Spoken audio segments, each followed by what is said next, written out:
Hey, good morning to everybody. This is Robert Phoenix, broadcasting to you a little bit late today.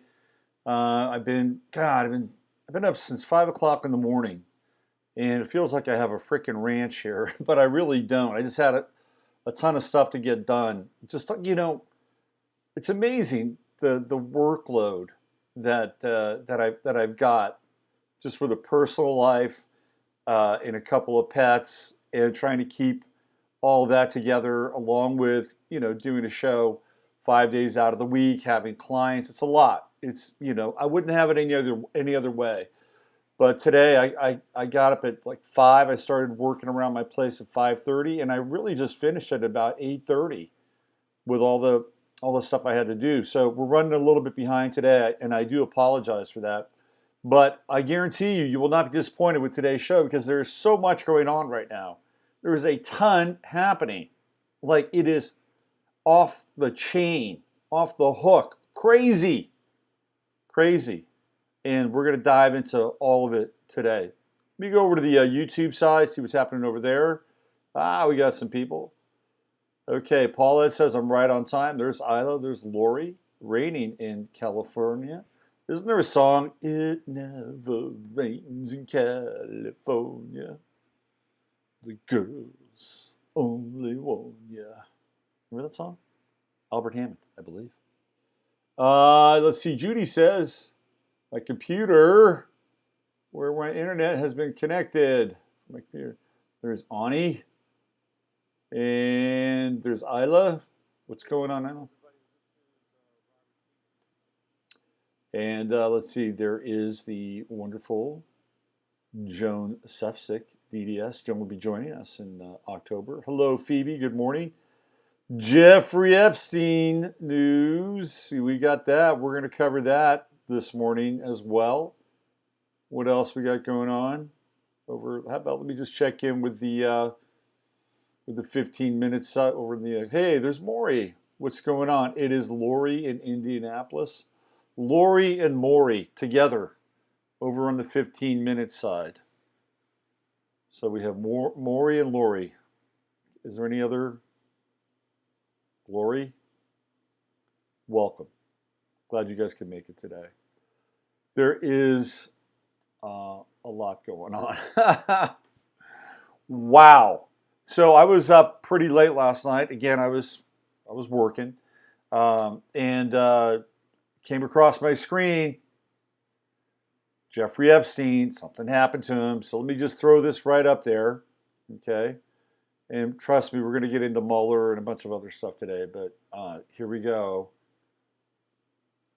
Jeffrey Epstein found injured in New York City jail cell after possible suicide attempt. Epstein was found semi-conscious with marks on his neck, sources said, and investigators are trying to piece together what happened. What you need to know is that he's no longer in that prison. He's been moved to a hospital. Apparently, he was blue.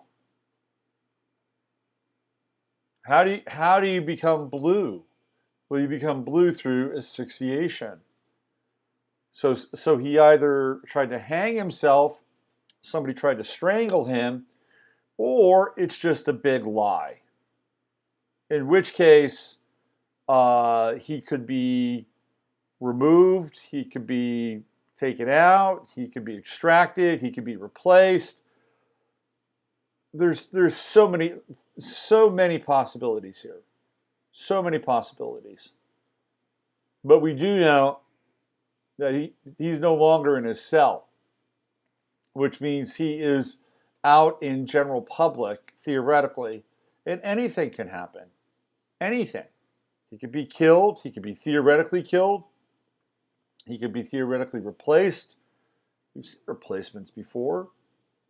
So this is a wild card that has been thrown into the whole Epstein thing. But guess what? It wasn't a wild card to us, was it? We talked about it.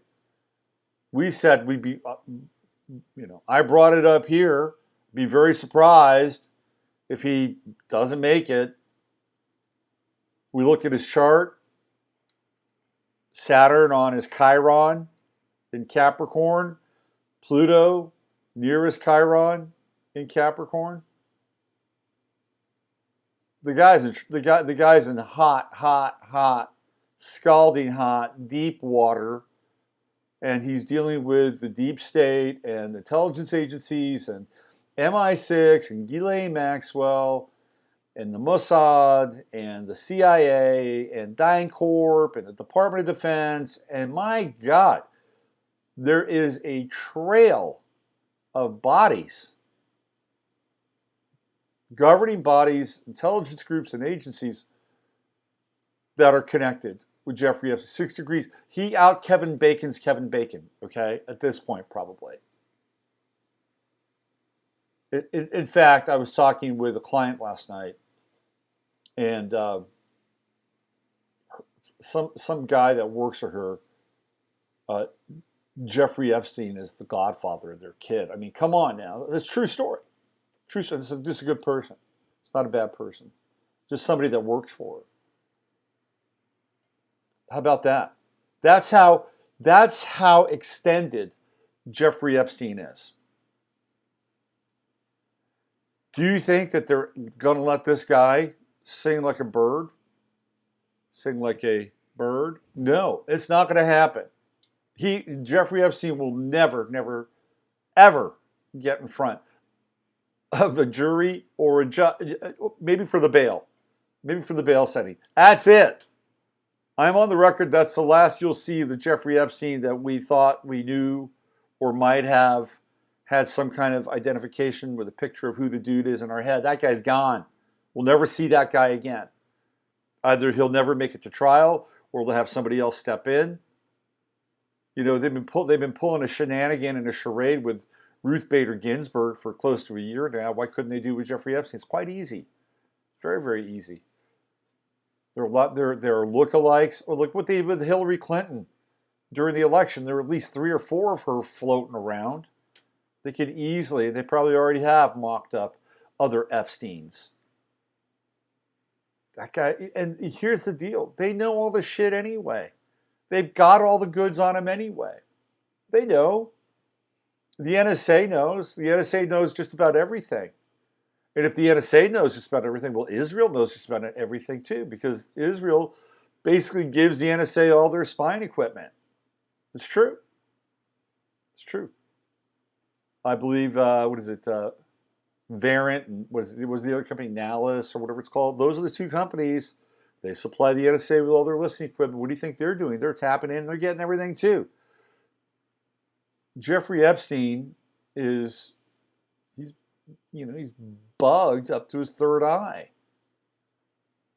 And everybody's got the dirt on everybody. They know. They absolutely know. It's a 2,000-page document. The evidence is there. If you're in the intelligence agency, you know what's going on. It's easy. Especially at a high level. So to think that we're going to get some startling revelation, the biggest revelation was the timing around Epstein and pulling him off the streets. Like, that was an interesting sort of moment in time. Like, why? Why at that time? He's been floating around for better part of 12 years. Acosta gave him a see you later. He gave him a soft sentence. He had to, because he said, intelligence said, don't hammer him. He's working for us. He's probably a triple spy. That's what I think. He's probably a triple spy. He's a nobody. Jeffrey Epstein's a nobody. He's probably bright on some level. He's probably good with numbers. But all he is a straw man. He's a front man. He's a front man who believed his own hype, and his weakness was around 13, 14, 15-year-old girls. Did he get into the adrenochrome stuff and the organ stuff? I don't know. I don't know if that was the thing. We do know that he, once they got the braces off, he was not interested. And that was his Jones. That was his, he loved the 40. He's probably a guy in high school who could not get a girlfriend. Couldn't get a girlfriend, probably too geeky, too dorky, sexually frustrated, and once he found the keys to Uh, that vehicle, easily manipulated. So I don't know what's going to happen to the guy. I don't know. I mean, for all we know, he could be dead. He could be dead. You know what? When Hillary Clinton all of a sudden buckled and collapsed on 9/11 in 2016, you know, I thought she died or whatever that was, whoever that was, whatever, you know, if it was one of her clones, who knows, man? But that entity just crumpled. And then who we saw come out of Chelsea's building was not the same person. So it's really, really difficult to, you know, have a clear understanding about uh, who Epstein is now, where he's going, who he will be, and this whole thing. It just got tossed into a completely different dimension now. Completely different. But did we think anything other than this would happen? I know, of course not. There's precedent. There's precedent. You know, I talked about Kenneth Lay. When Kenneth Lay got busted with all the Enron stuff. Oh, it's 9/11. When Kenneth Lay got busted with all the 9/11 stuff. Oh, not 9/11. I'm sorry. All the Enron stuff. I had 9/11 here. The Enron stuff. What happened? Oh, he had a heart attack. He had a heart attack. Bad timing. Terrible timing. Yeah, right. Kenneth Lay is probably living in Uruguay right now. He's probably living in Uruguay on some acreage that the Bushes, who've purchased hundreds of thousands of acres in Uruguay, with one of the largest aquifers on the planet, right? He's probably hanging out there. So anyway, interesting stuff with Epstein. You know, we'll continue to monitor it, but I would say it's safe to say if we had to take like a guesstimated take, we'd have a guesstimated take on it. That guy's done. He's done. He is done. Once he's in the hospital, it's over. It's over. They can do anything to him in the hospital. They can replace. They can do anything. Anything. There are people that are very vested in him not saying another word. He already tried to make a plea deal with the judge. He said, I'll give you everything for 5 years. The judge wouldn't take it. Wouldn't take it. They know everything already. I mean, come on, it's in the 2,000-page report. Crazy, crazy stuff. Well, now that Epstein's on ice, maybe permanently, Mr. Weiner is back in the news. He moved back in with Huma Abedin. Can you believe that? They got a kid. I think he was kid 6 or 7 now. He moved back in with Huma Abedin. This guy's a sex offender. He went to jail, and now he's back home with a kid. And I'm not even getting into the stuff they found on his computer, which apparently was so horrendous that grizzled New York veteran cops were vomiting by what they saw. Okay, this is the rumor, and you know there have been some cops, especially the guy who was in charge of that laptop. He was I guess he was what, a police commissioner or chief, one of the two. He killed himself. He killed himself. Speaking of killing oneself, I heard, so Lisa from Houston passed me some information that apparently a top field agent for the FBI supposedly committed suicide last night on a dance floor in Austin. This guy he'd been investigating the Clintons. He supposedly, who commits suicide on a dance floor? The whole thing is just, it's insane. It's totally insane. I'm having such a good time. Oh yeah. Oh yeah. Finding my groove. Oh yeah. Yeah. Shaking my booty. Oh yeah. Oh yeah. Let me put a gun to my head. I mean, really? It sounds like some like weird performance art shit. I don't think he committed suicide, but this guy's dead now.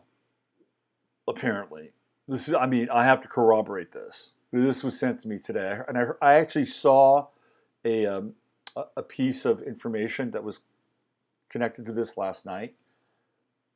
Wow, wow, wow! Things are really heating up here, aren't they? I mean, come on. We got Epstein basically doing a carradine, theoretically, in jail. Now he's gone. He's out. He's in a hospital. We got this field agent, top field agent investigating the Clintons, supposedly offed himself on a dance floor in Austin last night. Really? And then we have Mueller. Holy smokes. The Mueller thing is mind-blowing. Mind-blowing. 6 hours. 6 hours. What did he have? Like 130 times? I don't remember. I mean, can you repeat the question? I mean, my God. It was embarrassing. Totally embarrassing. I've been on this planet 58 years. I watched Nixon get up and basically say goodbye to the nation, total humiliation, stepping down. I saw that. I saw Bill Clinton lie through his fucking teeth. I did not have sex with that woman. I've seen a lot of stuff. I saw, we've seen Donald Rumsfeld and Colin Powell lie through their teeth about 9/11. Donald Rumsfeld talking about the weapons of mass destruction. They're up there in the northeast, west, the quadrant, your T. I mean, it was so confusing on purpose. You're to crit. Nobody ever found a damn thing. I saw George Bush basically make jokes. Oh, yeah, we found those weapons of mass destruction. They're under my bed. Joking, smearing the lie in our face. I saw that. I saw Abu Ghraib, the pictures from Abu Ghraib, and you guys saw them too. Terrible. Awful. Recasting America once again as the villain after the world had given us a bit of a pass and a modicum of grace post 9/11. What did we see? Treating people like animals, dogs, filth, staged. Just for the sole purpose of showing us that. We've seen some shit, right? I've seen some stuff. I never saw what I saw with the Mueller thing. Just bizarre. Bizarre. And today, I was watching, just briefly, I was trying to put together some clips and stuff. I'm going to play some Mueller. I was watching a clip from CBS. And it was like a weird clip. It was like a morning, their CBS morning news kind of a deal. And the guy was a young guy, and he kind of looked like an alien, I have to say. He looked very odd-looking dude, giving the report. And they had very little true sound bites or clips from the Mueller investigation, or I'm sorry, the Mueller testimony. The one clip that they had was from the balloon man. That's what I call Nadler, the balloon man. I don't think he has any bones or body parts. I think he's just a sack of goo. He's a sack of goo. That's all that guy is. He's the balloon man. Just filled with some kind of fluid that just kind of keeps him alive. If you've ever seen him like wear something like a long shot, the guy looks like he's a giant. He's a water balloon. He's like a water balloon with these little penguin arms. Bizarre, absolutely bizarre. So they showed the one clip with Nadler being all, well, what about this and what about this and obstruction, and basically leading Mueller down this path. I think so. Perhaps. Could you repeat the question? Please, what page? I mean, it's just totally embarrassing. I was watching Tucker Carlson last night, just briefly, and I agree with him. That's borderline elder abuse. That's if it's true that that Mueller had dementia. Now, here's what's interesting. Mueller has had 2 years on this gig, right? 2 years. The Mueller that went in and started this, and the Mueller that came out and theoretically finished it, what happened in that 2 year period? What kind of changes occurred with that guy between his ears, his brain chemistry, his neurons? What happened?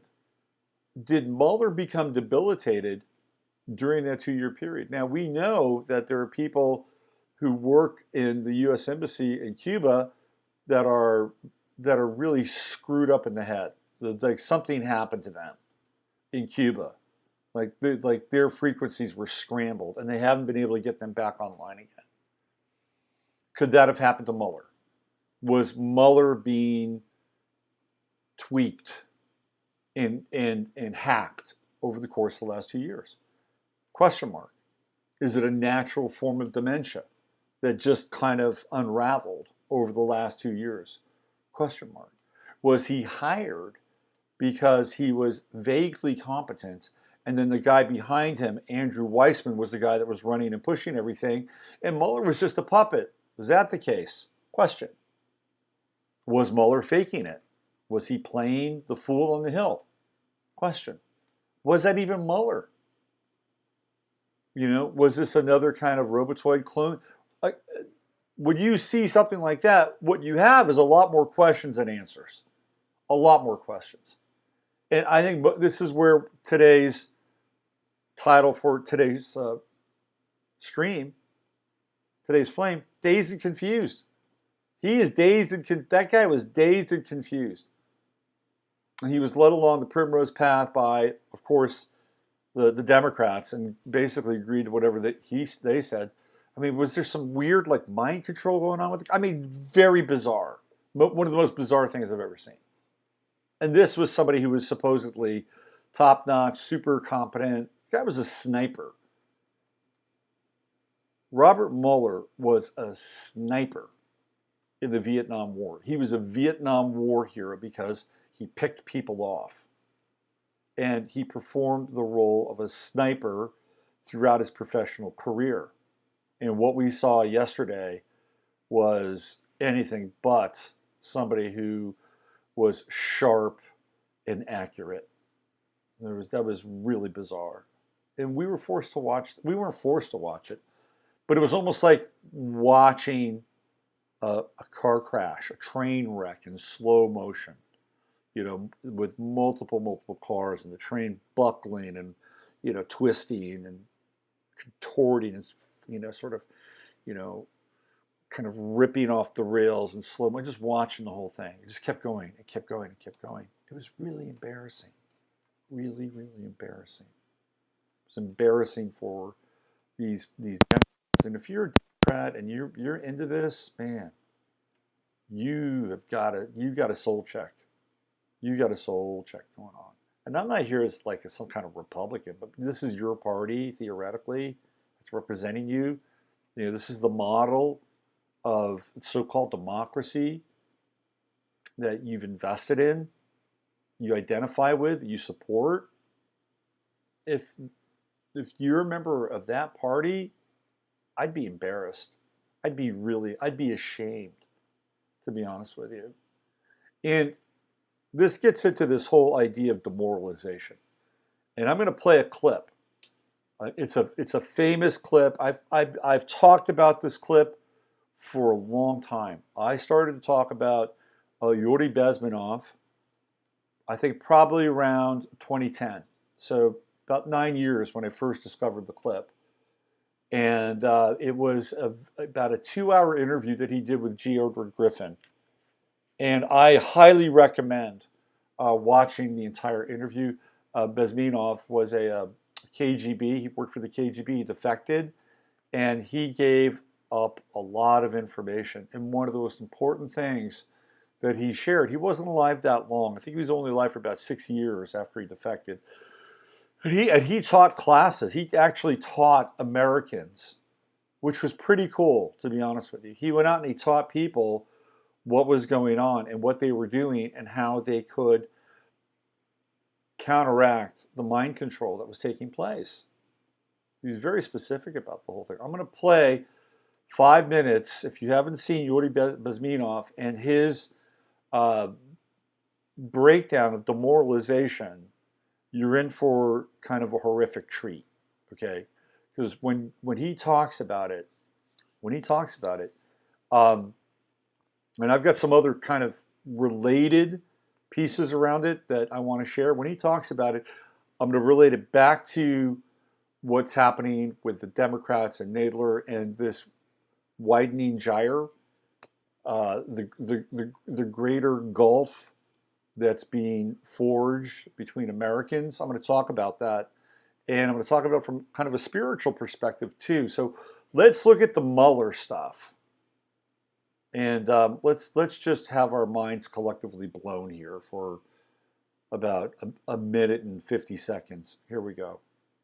The president committed the crime of obstruction. You could not publicly state that in your report or here today. Can you repeat the question, sir? You're going to have to repeat that for me. Can you repeat the last part of that question? Yeah. Which? Pardon? Can you read the last question? The last question was, I want to make certain I got it accurate. I'm sorry, could you restate? The individual is in fact obligated to provide what's being demanded by the regulation or statute, meaning you don't have any wiggle room. I'd have to look more closely at the statute. Well, I just read it to you. And what was the question, sir, if I might? Correct? And where are you reading from on that? I'm reading from my question. Then could you repeat it? Okay. Is that correct on the screen? Can you repeat the question now that I have the language on the screen? Is it correct? What was the question? Pardon? Can you read the last question? The last question was, I want to make certain I got it accurate. I apologize. Sure. Can you start it again? Okay, sure. I'm sorry, could you repeat that one? Attorney number 2 in the Inspector General's report and Strzok both worked on your team, didn't they?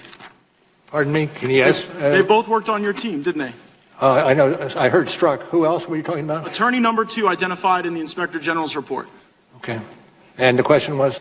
Volume 2, page 87 and 88 of your report. True? I'm sorry. Could you again repeat the question? Bizarre. Totally bizarre. I will say, however, that he did save some of his more lucid moments for the Democrats, right? Some of the more, if there were a few. So when you look at it and add it all up, let's do the equation. Let's do the math on this. You add it all up. What do you get? You got $35 million, 2 years, an ongoing assault on a standing president, no matter what you feel about Trump, no matter what you think about it. It's a 2-year assault on a standing president, unprecedented. And then you have this kind of doddering fool. You know, he's King Lear, right? He's King Lear, you know, out in the wilds, right? He's out in the, you know, the Scottish, you know, lowlands and the gorse, you know, running around, you know, screaming into the wind with the fool. I mean, I mean, he's not that bad, but I mean, this is what you get in 6 hours of it. And you ask yourself, is this the best that America can deliver, right? Is this the best? It's infuriating. 2 years worth of time, energy, intensity, money, psychically driving the populace, both the left and the right, jackhammer divide, jackhammer divide, jackhammer divide. And then when it comes time for theoretically some kind of resolution, even though we theoretically had some resolution with that report, which said that there was no collusion, he couldn't really talk about the obstruction part. Maybe, maybe not. That's really not what he was there for. Theoretically, he was there for the collusion. But that wasn't enough. Let's bring him back again. And the Democrats probably knew full well that he was not either playing with a full deck or they threw a few wild cards in there to kind of up the ante so that he would look absolutely and utterly ridiculous or foolish. So he's either got dementia, he's either playing the fool, he's either being very cagey, a combination of all of that. But what we got was embarrassment. That was embarrassing. That was embarrassing. And this is, it's kind of like, Trump makes a statement. Well, let's make America great again. And you got this whole group of people that are basically saying, let's take a dump on America. Fuck making America great again. You're not even getting out of the starting block. Every time you go to take a few steps, we're just going to continue to shovel and pile manure onto the whole thing. So what does it do? It pisses people off. It gets them excited. It creates more fractionalization and more demoralization. Like that, if you're a Democrat, how could you not be demoralized when you see something like that? And even if you're on the right, how could you be demoralized? I mean, you'd be incensed, but you could also be demoralized. I mean, that's psychological. What we saw yesterday was a big psychological trip. I am telling you right now. That was a complete mind fuck, a 6-hour mind fuck with Mueller. And we still haven't heard the end of this, because now all of a sudden the balloon man says that, oh, we got plenty of fodder to impeach. Really? You're gonna still go down this path? Look, I don't think Trump is a saint, okay? I think Trump's got some skeletons in his closet. But let's be clear. What president doesn't? Can you name me maybe Jimmy Carter? We talked about this the other day. Maybe Jimmy Carter. Everybody else, major skeleton. I'm not sure Nixon had many skeletons, to be honest with you. I'm not sure. That doesn't mean that Nixon wasn't above asserting his plutocratic style, power, and will. Okay? But trust me, Clinton, are you kidding me? The guy was loaded with baggage. He and Hillary loaded with baggage. Ford loaded with baggage. Right? Obama, baggage heavy. Bush, baggage, baggage, baggage. Bones and bodies and baggage, they've all got them. Trump is no different. No different. Okay? This is part of the game. You get to that position, it's part of the game. The difference here is that they've decided that they're going to go after, Trump.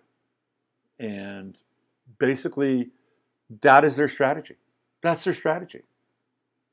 Just do everything in their power so that they can delay, besmirch, admonish, whatever. So that ultimately, if they can't impeach him going into 2020, they'll have tried their very best to drag Trump down to a point where, people are going to be, oh my God, he's terrible. He's such, do we want to go through another 4 years of this? Let's just elect somebody else. It's almost like holding us hostage in psychic extortion. Please elect somebody. We don't want to go through another 4 years of that. That's going to happen, but it's having an opposite effect.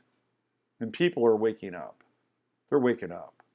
And unfortunately, what's going on with the left is really not great. Not great. I was watching this video.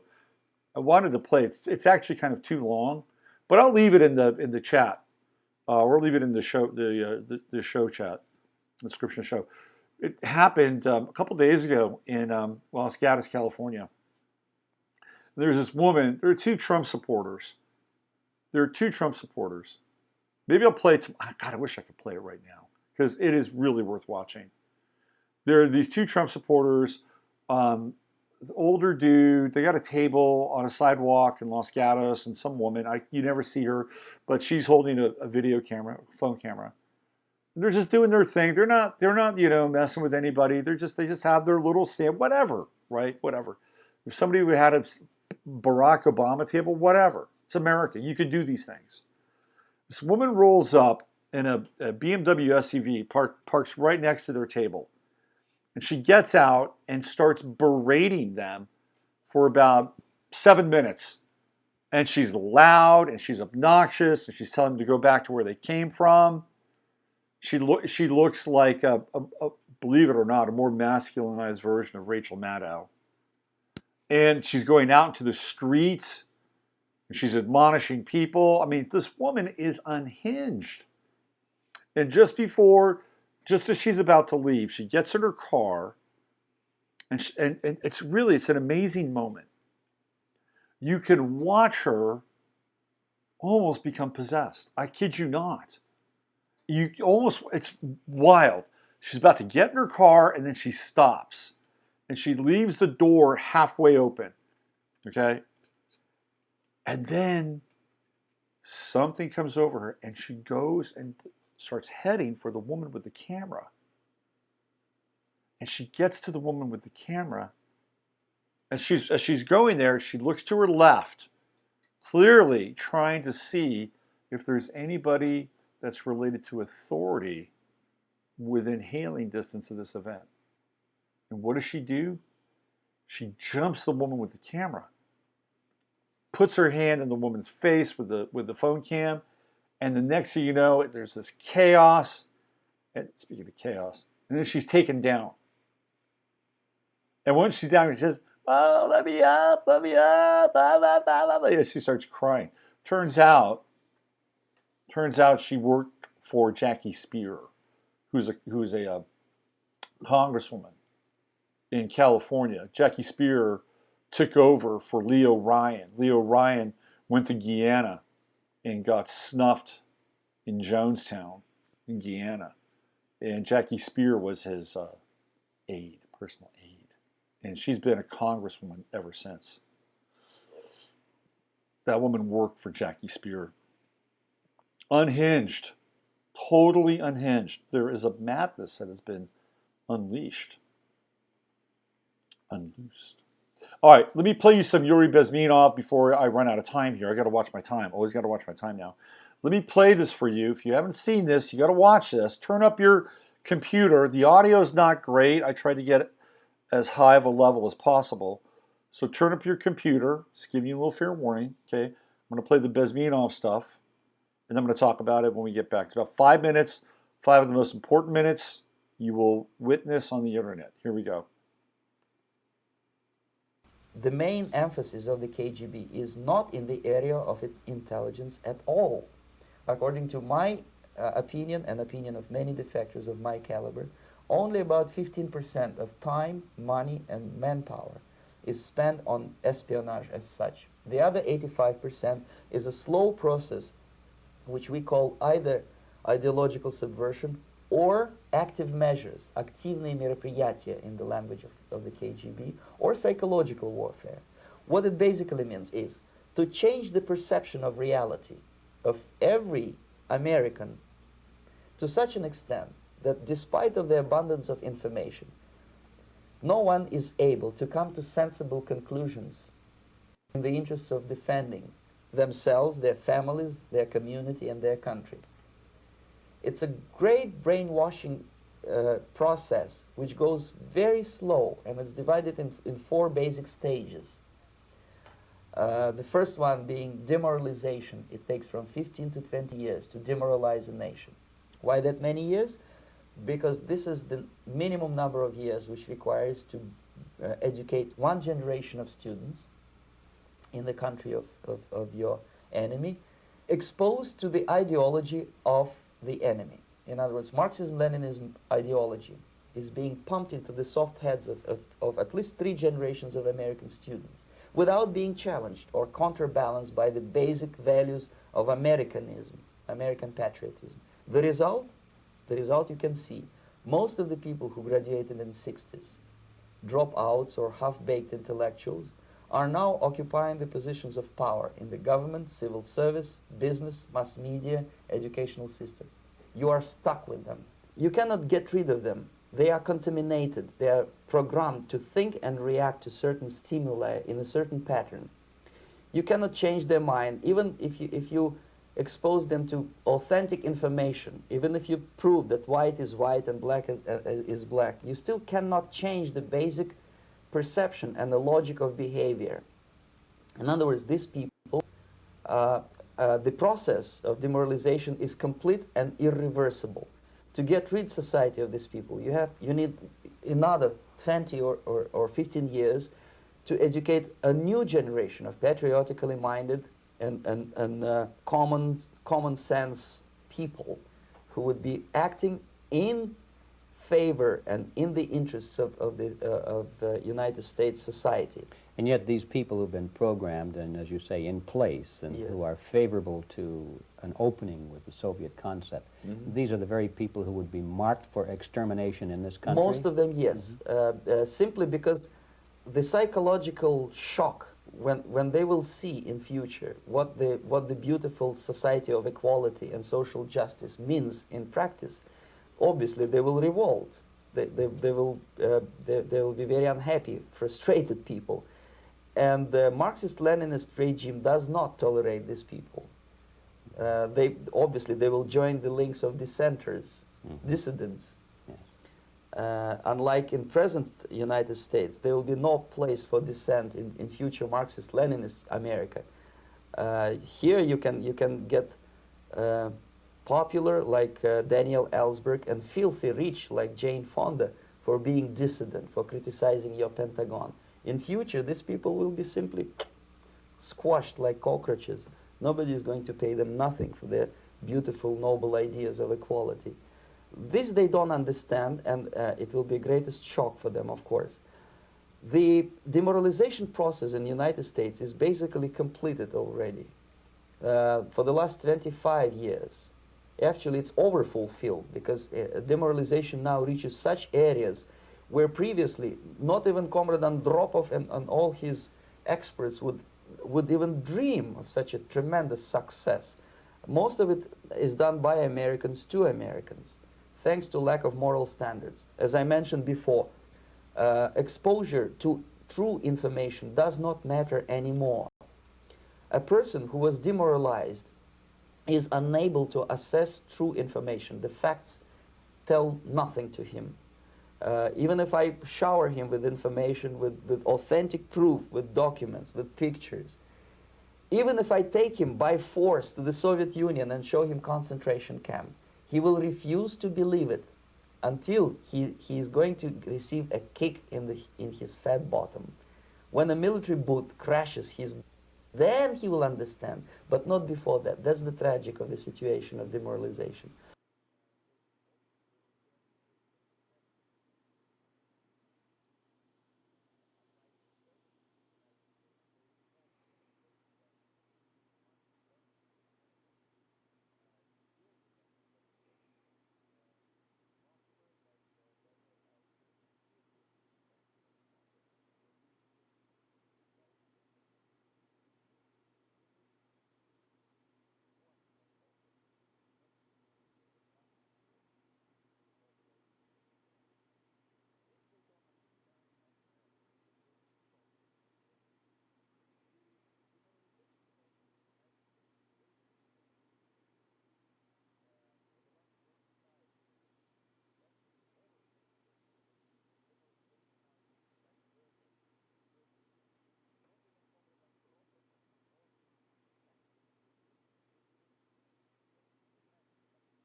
Five minutes of stunning video that everybody should watch.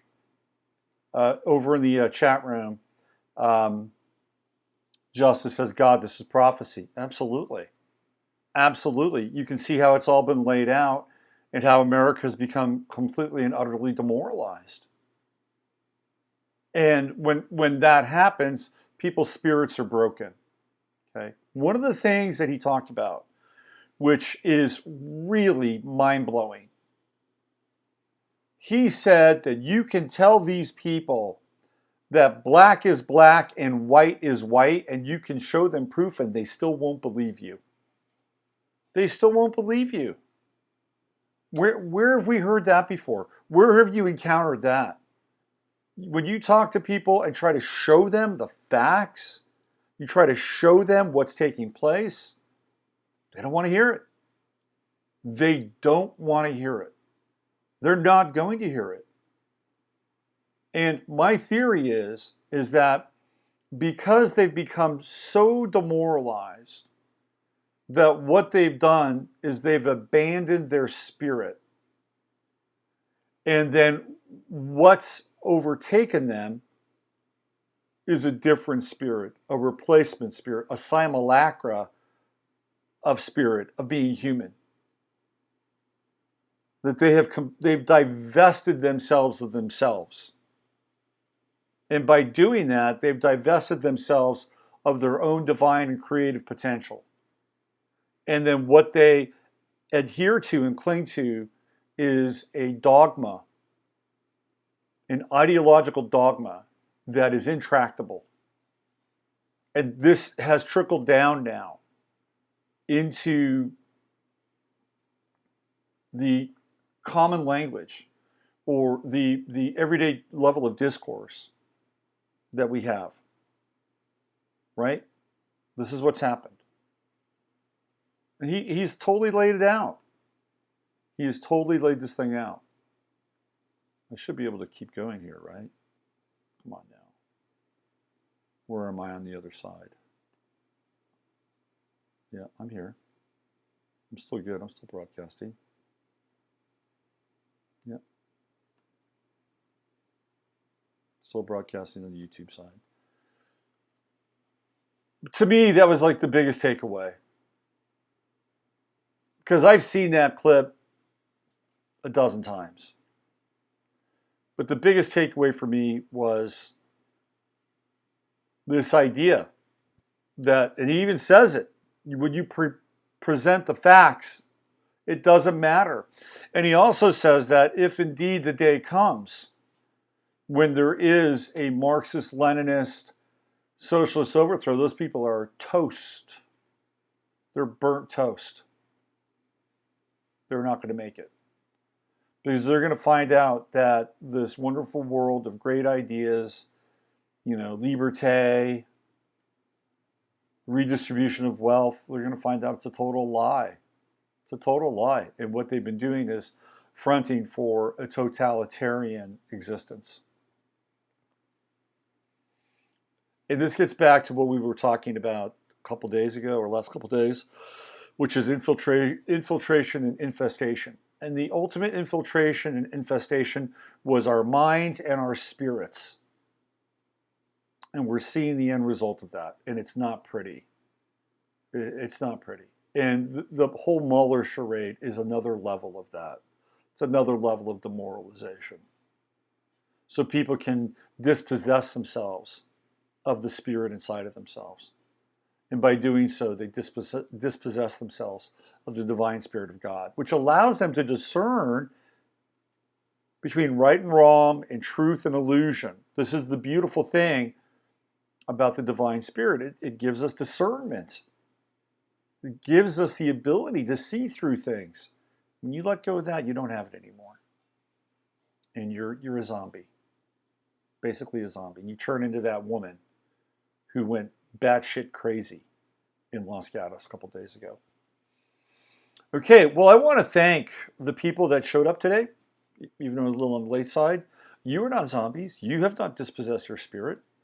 And you are growing in spirit. You are growing in awareness to what's taking place in the world and inside yourself. And don't ever forget that. Don't ever forget that. We bottomed out, and we're on our way back up, slowly but surely. And it all starts with you. Every single day. Every single day is the potential for an affirmation. The affirmation is your own experience, your creativity, and the divine spirit within. Don't ever forget that. All right. Use your head to discern what's real, your heart to say what's possible. I'm Robert Phoenix. I'll be back tomorrow. Friday Farcast, a little bit of a change in the program. Glenn Streeter is going to join me. We're going to learn all about his quantum medical healing research and tools. You're gonna enjoy Glenn. Next week, Steve and Chris and myself will dive into Atlantis.